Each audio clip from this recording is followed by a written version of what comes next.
আসসালামু আলাইকুম everyone, welcome to Afsara's mini kitchen. আজকে আমি আপনাদের সঙ্গে শেয়ার করব ডিমের কাবাব রেসিপি। ইফতারের জন্য আপনারা চাইলে কিন্তু এভাবে ডিম দিয়ে কাবাবটা তৈরি করে নিতে পারেন। ডিমের কাবাব তৈরি করা একদমই সহজ আর খেতে কিন্তু অনেক বেশি মজাদার। প্রতিদিন একই রকমের ইফতার না বানিয়ে মাঝে মধ্যে এরকম ভিন্ন কিছু হলে কিন্তু ভালোই লাগে। রমজান ছাড়াও কিন্তু এই ডিমের কাবাবগুলি আপনারা স্ন্যাক্স হিসাবে খেতে পারেন। অনেক বেশি হেলদি আর অনেক বেশি টেস্টি এই কাবাবগুলি বাচ্চারা খুবই পছন্দ করে খাবে। আশা করছি আমার আজকের এই রেসিপি আপনাদের কাছে খুবই ভালো লাগবে আর সহজও লাগবে। তাহলে আর কথা না বাড়িয়ে রেসিপিতে চলে যাচ্ছি। ডিমের কাবাব তৈরি করার জন্য এখানে আমি নিয়েছি 2টা সিদ্ধ করা আলু আর নিয়েছি 2টা সিদ্ধ করা ডিম। আলুটা দিলে এই কাবাবের মধ্যে বাইন্ডিংয়ের কাজ হয়, আবার কিন্তু এই কাবাবের টেস্টটাও বেড়ে যায়। এবার আলু আর এই ডিমগুলোকে আমি একটা গ্রেটার দিয়ে ভালোভাবে গ্রেট করে নিব। চেষ্টা করবেন আলু আর ডিমটাকে একদম ম্যাশ না করে ফেলে একটা গ্রেটারে গ্রেট করে নিতে। প্রথমে আমি আলুগুলোকে ভালোভাবে গ্রেট করে নিচ্ছি, এরপর আমি ডিমগুলোকে গ্রেট করে নিব।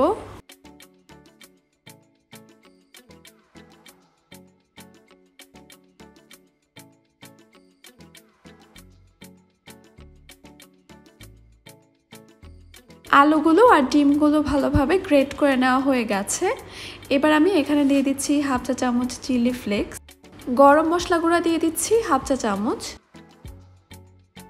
কালো গোলমরিচের গুঁড়া দিয়ে দিচ্ছি হাফ চা চামচ, লাল মরিচের গুঁড়া দিয়ে দিচ্ছি হাফ চা চামচ। কাবাবের মধ্যে ঝালের পরিমাণটা একটু বেশি হলে খেতে বেশি ভালো লাগে, তবে আপনারা আপনাদের প্রয়োজন অনুযায়ী বাড়িয়ে কমিয়ে নিতে পারেন।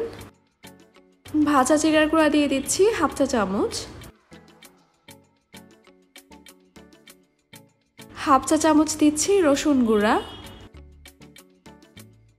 হাফ চা চামচ দিয়ে দিচ্ছি আদা গুঁড়া। আদা গুঁড়া আর রসুন গুঁড়া যদি আপনাদের হাতের কাছে না থাকে তাহলে বাদ দিতে পারেন। 2 টেবিল চামচ দিয়ে দিচ্ছি পেঁয়াজ কুচি, পেঁয়াজগুলোকে আমি একটু মিহি চপ করে নিয়েছি। 1 টেবিল চামচ দিয়ে দিচ্ছি কাঁচামরিচ কুচি, কাঁচামরিচগুলিকেও আমি একটু মিহি চপ করে নিয়েছি। দিয়ে দিচ্ছি এখানে আমি পেঁয়াজ বেরেস্তা 4 টেবিল চামচ। কাবাবের মধ্যে কাঁচা পেঁয়াজ আর পেঁয়াজ বেরেস্তা দুটোই দিতে হয়। দিয়ে দিচ্ছি এখানে পরিমাণ মতো ধনিয়া পাতা কুচি, স্বাদ অনুযায়ী দিয়ে দিচ্ছি এখানে লবণ। বাইন্ডিংয়ের জন্য এখানে আমি দিয়ে দিচ্ছি ব্রেড ক্রাম্বস হাফ কাপ।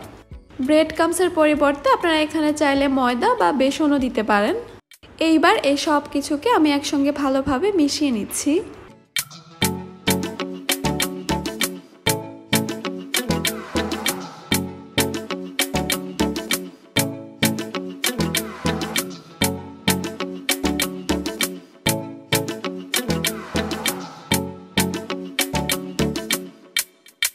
আলু, ডিম আর সব কিছুকে আমি একসঙ্গে ভালোভাবে মিশিয়ে নিয়েছি। এবার আমি কাবাবের শেপগুলি দিব, এর জন্য আমি হাতে সামান্য তেল নিয়ে নিয়েছি। কিছুটা কাবাব মিশ্রণ আমি হাতে নিয়ে নিচ্ছি।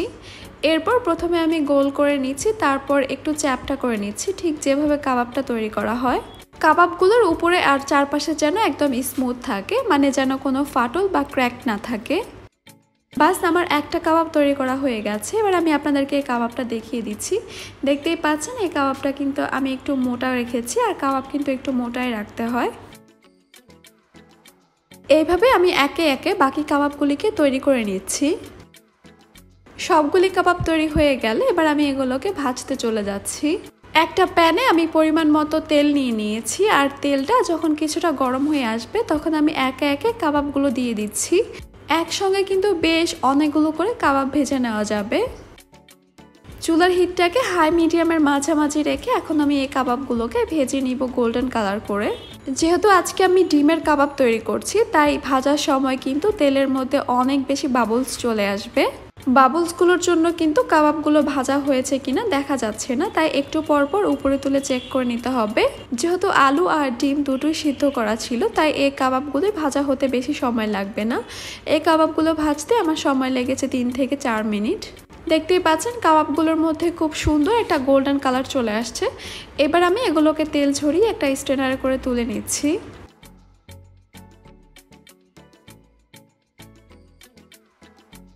বাস তৈরি হয়ে গেল অনেক বেশি সহজ আর অনেক বেশি মজাদার ডিমের কাবাব। ইফতারের ঠিক আগ মুহূর্তে আপনারা চাইলে কিন্তু ঝট করে এই কাবাবগুলো তৈরি করে নিতে পারবেন। আশা করছি আমার আজকের রেসিপি আপনাদের কাছে খুবই ভালো লাগবে আর সহজও লাগবে। আমার রেসিপিগুলো যদি ভালো লেগে থাকে তাহলে আমার চ্যানেলটি সাবস্ক্রাইব করবেন আর বেল বাটনটিও অন করে রাখবেন আমার পরবর্তী ভিডিওর নোটিফিকেশন সবার আগে পাওয়ার জন্য। তাহলে আজকে এ পর্যন্তই। সবাই অনেক বেশি ভালো থাকবেন, সুস্থ থাকবেন। আল্লাহ হাফেজ।